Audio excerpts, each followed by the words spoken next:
Galera, tudo bom? Hoje eu vim fazer um vídeo experimentando os novos Plantonilton, que eu nunca experimentei. E se vocês já estão gostando do vídeo, deixa o like e se inscreva. Aqui é um lugar assim meio estranho, mas tudo bem, parece de pau, mas não é, galera.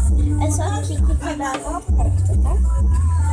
Então vamos começar aqui, um copinho pra cuspir. Mas se eu cuspir, não falo. Então aqui é o língua ácida.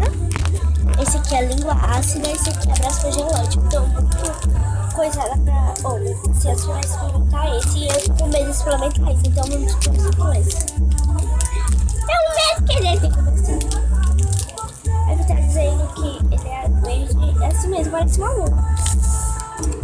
Segura até a mão, já. Quando eu cheguei.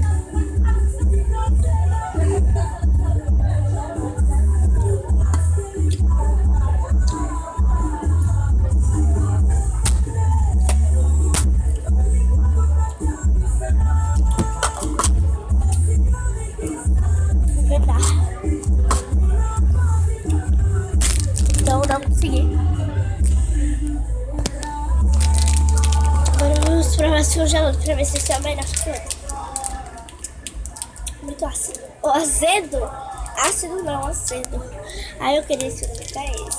Eu comprei dois. Oh yeah, cool.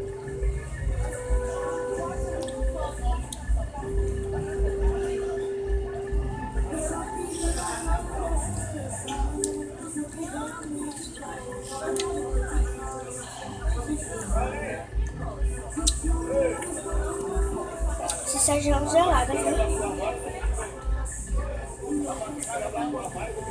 Emily aguenta. Aqui já foram os dois. Esse aqui até que é bonzinho, mas é muito azedo.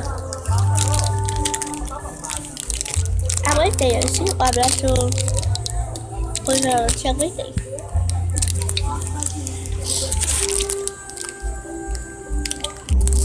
Esse aqui foi o único que eu não aguentei embaixo, tá?